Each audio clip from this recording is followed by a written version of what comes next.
अच्छा करने का काम करेगा। क्या ये राशन 2017 के पहले भी मिलता था?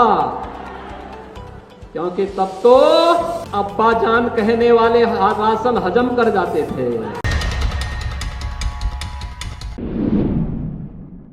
नरेंद्र मोदी के न्यू इंडिया में अब भी तमाम लोगों को लगता है कि अब्बा जान, कब्रिस्तान, अलीगढ़ मुस्लिम यूनिवर्सिटी और अलीगढ़ में बनने वाली राजा महेंद्र प्रताप सिंह यूनिवर्सिटी, जिसका फाउंडेशन स्टोन नरेंद्र मोदी ने कुछ ही दिन पहले रखा है, इस पर हिंदू मुसलमान करने वाले नेता उनका भला कर देंगे।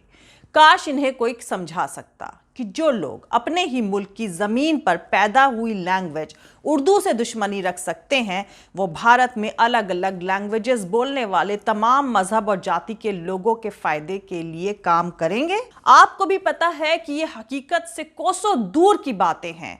ये कतई मुमकिन नहीं है, क्योंकि बीजेपी और आरएसएस से जुड़े सभी नेता और लोग सिर्फ झूठ और नफरत के सियासी सौदागर हैं। हिंदू मुसलमान के बीच तैयार किए गए जहरीले सियासी मैदान पर उत्तर प्रदेश में बीजेपी ने वोटों की फसल बोने के लिए अब राजा महेंद्र प्रताप सिंह को भी याद कर लिया है। जी हां, नरेंद्र मोदी ने अलीगढ़ में बनने वाली यूनिवर्सिटी, जिसका नाम राजा महेंद्र प्रताप सिंह पर रखा है, उसकी कुछ ही दिनों पहले फाउंडेशन स्टोन लेइंग सेरेमनी करी थी। आपको बता दूं कि 1915 में अफगानिस्तान में पहली गवर्नमेंट इन एग्जाइल यानी निर्वासित सरकार राजा महेंद्र प्रताप सिंह ने बनाई थी, जिसके प्रेसिडेंट वो खुद थे और उसके प्राइम मिनिस्टर थे मौलवी बरकतुल्ला। उसके होम मिनिस्टर उबैदुल्ला सिंधी थे। उस सरकार ने भारत में अंग्रेजी हुकूमत के खिलाफ जिहाद का ऐलान किया था। दरअसल बीजेपी और संघ के पास एक भी रोल मॉडल नेता ऐसा नहीं है जिसने मुल्क की आजादी में कोई मामूली सा भी किरदार निभाया हो। इसलिए यहां पर भी चोरी करके लोगों को बेवकूफ बनाया जा रहा है। जैसे कि योगी सरकार, ममता बनर्जी सरकार के कोलकाता में बनाए गए ब्रिज की तस्वीर को चोरी करके उसके जरिए उत्तर प्रदेश में हुए डेवलपमेंट को दिखाने का फर्जी सियासी तमाशा करते रंगे हाथों पकड़ी गई है। ठीक वैसा ही सियासी खेल राजा महेंद्र प्रताप सिंह को लेकर भी खेला जा रहा है। आप लोग को एक दिलचस्प बात बता दूं कि राजा महेंद्र प्रताप सिंह कभी हिंदू मुसलमान के पचड़े में पड़े ही नहीं। Raja Mahendra Pratap Singh respect for all religion के लिए जाने जाते थे। उनका मानना था कि एक ही मजहब होना चाहिए और वो है आपसी मोहब्बत और भाईचारे का। और तो और वो लोगों को अपना नाम तक पीर पीटर प्रेम प्रताप बताया करते थे। ऐसे में उन्हें हिंदू या सिर्फ जाट नेता बताकर सियासी खेल खेलना बीजेपी का घटियापन दिखाता है, जिसमें मुल्क के प्राइम मिनिस्टर नरेंद्र मोदी और उत्तर प्रदेश के चीफ मिनिस्टर योगी आदित्यनाथ शामिल हैं। दोस्तों, ये सियासी तमाशा ऐसे वक्त पर खेला जा रहा है जब उत्तर प्रदेश में बापों के कंधों पर बच्चों की लाशों का बोझ है। अलीगढ़ में जिस दिन प्राइम मिनिस्टर नरेंद्र मोदी बिष्ट यानी योगी सरकार के झूठे गवर्नेंस यानी सुशासन की दनादन तारीफ कर रहे थे, ठीक उसी वक्त यहां से सिर्फ 110 किलोमीटर की दूरी पर फिरोजाबाद में बच्चे बुखार से दम तोड़ रहे थे। यह एक कड़वी सच्चाई है कि भारत के नेताओं में बेशर्मी हकीकतन 2014 के बाद से सबसे ज्यादा देखी गई है। साथ में टॉमी मीडिया के दलाल तो हैं ही, जो फेंकी गई हड्डियों के लालच में झूठ को सच साबित करने में जुटे हुए हैं। सबको पता है कि योगी ने बीते 4.5 साल में जुबानी जहर उगलने से ज्यादा कुछ भी नहीं किया है। उनके अब्बा जान की थ्योरी में इतने छेद हैं कि सूबे में भुखमरी और राशन ना मिलने से बच्चों की जाने जाने की दर्जनों कहानियां जाने माने इंटरनेशनल मीडियाज में छप चुकी हैं। फिलहाल उत्तर प्रदेश की आवाम ही नहीं, पूरी दुनिया उत्तर प्रदेश के डेवलपमेंट यानी विकास के झूठे दावों से वाकिफ है। साथ में मोदी के जुमले भी लोग समझ चुके हैं। कुल मिलाकर अगर कहा जाए तो बीजेपी के बादशाह और वजीर दोनों ही पूरी तरह नंगे हो चुके हैं, लेकिन सियासी तमाशा राजा महेंद्र प्रताप सिंह यूनिवर्सिटी को लेकर किया जा रहा है। बाप के लिए अपने बच्चों की लाश उठाने से बड़ा बोझ दूसरा कोई नहीं होता। तमाम पिताओं के कंधे सूने हो रहे हैं। वो अपने कंधों पर जिंदगी का सबसे भारी बोझ लिए इधर उधर बदहवास भाग रहे हैं। माएं चीख रही हैं। लगभग फिर से वही मंजर है जो कुछ दिन पहले पेश आया था। अस्पताल में बेड नहीं, डॉक्टर्स नहीं, मेडिकल फैसिलिटीज नहीं, आंकड़े नहीं। क्या फर्क पड़ता है कि उनका बच्चा उन्हें अब्बा जान कहता था या पिताजी या बाबूजी या पापा या डैडी कहता था।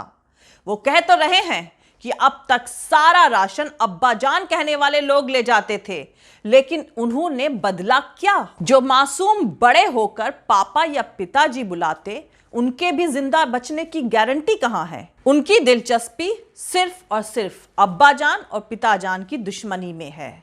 वो दे किसी को कुछ नहीं सकते, सिर्फ छीन सकते हैं, ये हकीकत है। और अब डाकुओं के निशाने पर है राजा महेंद्र प्रताप सिंह, जिन्होंने 1957 में मथुरा से चुनाव लड़ा था, और वो भी इंडिपेंडेंट उम्मीदवार के तौर पर। खैर, उन्होंने जीत हासिल करी, लेकिन इस चुनाव की सबसे खास बात यह थी कि जनसंघ के उम्मीदवार के तौर पर अटल बिहारी वाजपेयी भी यहां चुनावी मैदान में खड़े हुए थे, और अटल बिहारी वाजपेयी को चौथे नंबर पर ढकेलते हुए उनकी जमानत तक जब्त करा दी थी। और साथ ही उस इलेक्शन में राजा महेंद्र प्रताप सिंह ने कांग्रेस के चौधरी दिगंबर सिंह को तकरीबन 30,000 वोटों से हराया था। दोस्तों, उत्तर प्रदेश के मथुरा शहर से जब आप हाथरस की तरफ चलेंगे तो हाथरस जिले में दाखिल करते ही एक कस्बा पड़ेगा। उसका नाम है मुरसान। मुरसान एक छोटा सा कस्बा है। वहां के राजा थे राजा महेंद्र प्रताप सिंह। राजा महेंद्र प्रताप सिंह उन एक्स्ट्रा ऑर्डिनरी और इन्फ्लुएंशियल फ्रीडम फाइटर्स में से एक रहे हैं जिन्होंने ब्रिटिश हुकूमत के खिलाफ भारत के बाहर आजादी की मशाल को जगाए रखा। उनकी पैदाइश 1 दिसंबर 1896 और डेथ 29 अप्रैल 1979 को हुई थी। वो मथुरा से आजादी के बाद भी सांसद रहे थे, जैसा कि मैं आपको पहले बता चुकी हूं, और इन्होंने अटल बिहारी वाजपेयी को हराया था। इस बात को जरूर याद रखिएगा ताकि आगे जो भी वीडियो में मैं इंफॉर्मेशन आपको देने जा रही हूं उसे आप ठीक से समझ सकें।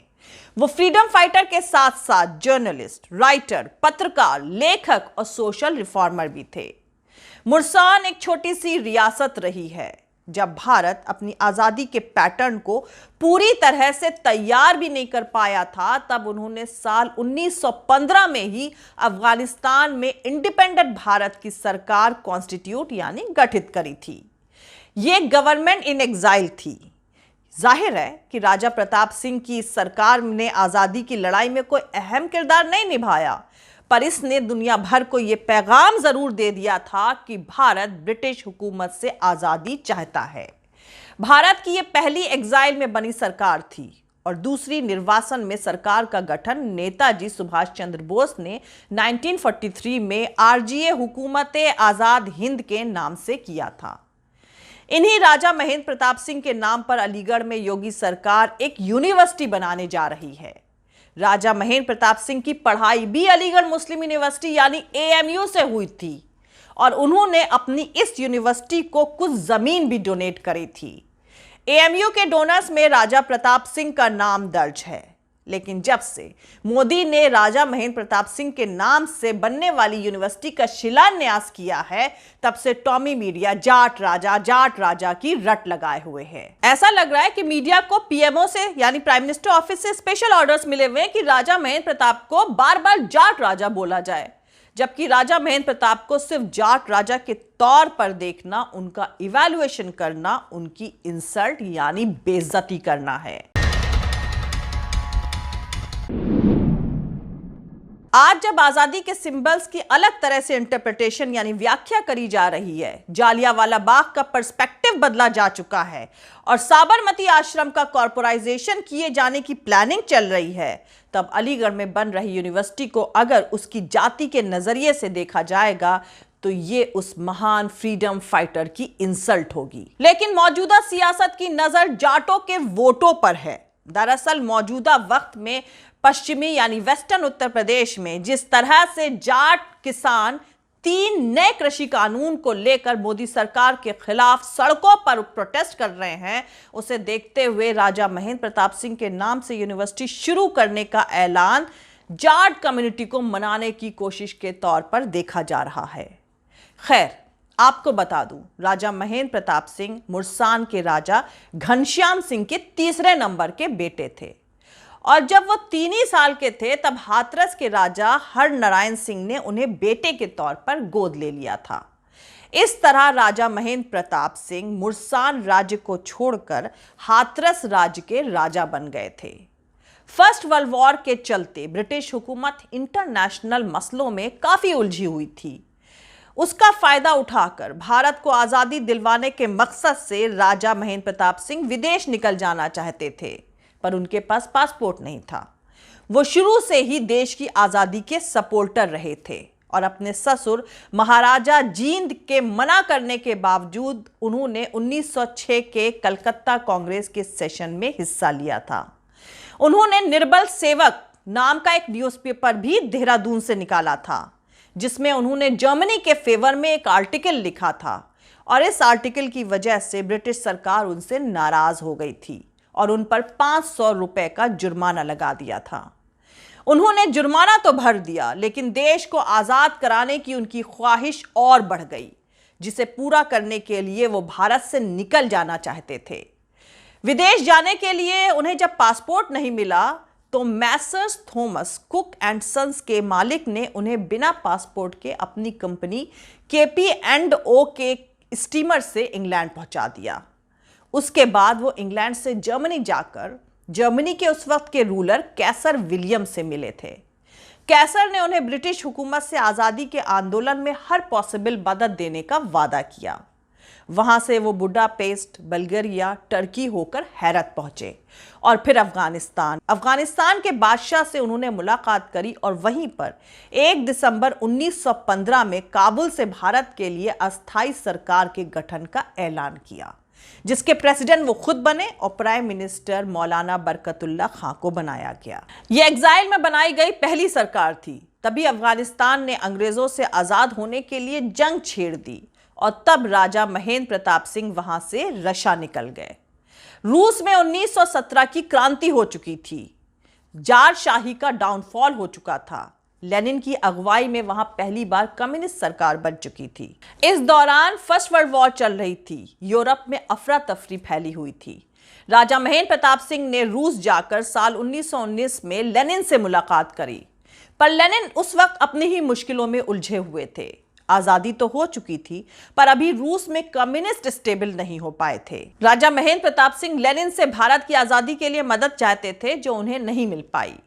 सन 1920 से लेकर 1946 तक राजा महेंद्र प्रताप सिंह दुनिया भर के चक्कर लगाते रहे।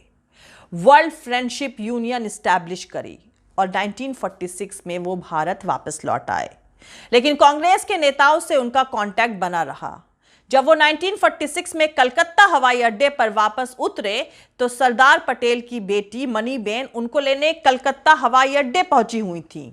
उसके बाद वो सबसे पहले वर्धा में महात्मा गांधी से मिलने गए, लेकिन भारतीय सियासत में उस दौर की कांग्रेस सरकार के जमाने में उन्हें कोई अहम जिम्मेदारी निभाने का मौका नहीं मिला। जवाहरलाल नेहरू की फॉरेन पॉलिसी में जर्मनी और जापान दोस्त मुल्क नहीं रहे थे और राजा महेंद्र प्रताप सिंह ने इन देशों से मदद मांगकर आजादी की लड़ाई शुरू करी थी। ऐसे में राजा महेंद्र प्रताप सिंह को कांग्रेस से बहुत ज्यादा तरजीह नहीं मिली। बहरहाल 1957 में वो मथुरा से चुनाव लड़े और इंडिपेंडेंट उम्मीदवार के तौर पर उन्होंने जीत हासिल करी।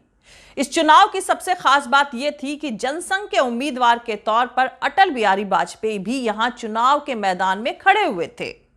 उस चुनाव में राजा महेंद्र प्रताप सिंह ने कांग्रेस के चौधरी दिगंबर सिंह को तकरीबन 30,000 वोटों से हराया था। वैसे चौधरी दिगंबर सिंह उस दौर में जाट कम्युनिटी के बड़े कांग्रेसी नेता थे। तो दोस्तों, अब आप लोग खुद समझ सकते हैं कि जब से मोदी ने राजा महेंद्र प्रताप सिंह के नाम से बनने वाली यूनिवर्सिटी का शिलान्यास किया है, तब से टॉमी मीडिया जाट राजा की रट आखिर क्यों लगाए हुए है। जय हिंद, सत्यमेव जयते, अल्लाह हाफिज। दोस्तों, हमारा पूरा वीडियो और दूसरे और वीडियोस देखने के लिए हमारा YouTube channel political Tamasha with doctor Arshi को सब्सक्राइब करके वहां पे लगी बेल आइकॉन को ज़रूर दबा दें ताकि आपको हमारे आने वाले हर वीडियो की अपडेट्स मिलती रहे। और दोस्तों, अगर आपको हमारा काम पसंद आता है, हमारे वीडियोस पसंद आते हैं तो www.patreon.com/dr अर्शी खान पर जाकर डोनेट करके आप हमारे काम को सपोर्ट कर सकते हैं। दोस्तों, अगर आपको हमारा वीडियो पसंद आता है तो लाइक और शेयर करना हरगिज़ नहीं भूलें। आप हमें फॉलो भी कर सकते हैं हमारे ट्विटर, इंस्टाग्राम और फेसबुक पेज पर। मेरा ट्विटर हैंडल है @arshi Aziz Khan. Thank you. मिलते हैं अगले वीडियो में।